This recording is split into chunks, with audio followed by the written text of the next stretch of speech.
Paano kung tayong mga Pilipino ang nagpunta sa Spain at sinakop sila? Welcome mga ka-MK. Paano kung tayong mga Pilipino ang nagpunta sa Spain at sinakop sila? Kung tayong mga Pilipino ang nagpunta sa Espanya at nagsakop sa kanila, magiging isang napakalaking pagbabago at kakaibang kasaysayan ito. Bilang isang bansang Pilipinas na matagal nang sakop ng Espanya, ang pagbaligtad ng papel mula sa naging sakop tungo sa pagiging mananakop ay magdadala ng malalim na implikasyon sa mga kultura, politika at ekonomiya ng parehong bansa.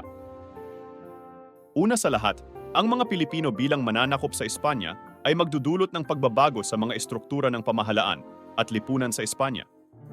Ang ating mga karanasan bilang isang kolonya ay maaaring magdala ng iba't ibang sistema ng pamahalaan, edukasyon at lipunan sa Espanya.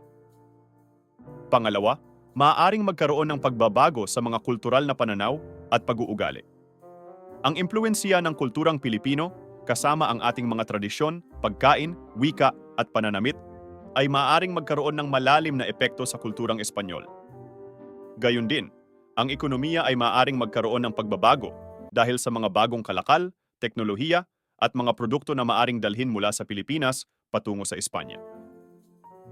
Ang mga produkto na galing sa Pilipinas tulad ng prutas, asukal at mga likas na yaman ay maaaring maging mahalaga sa ekonomiya ng Espanya.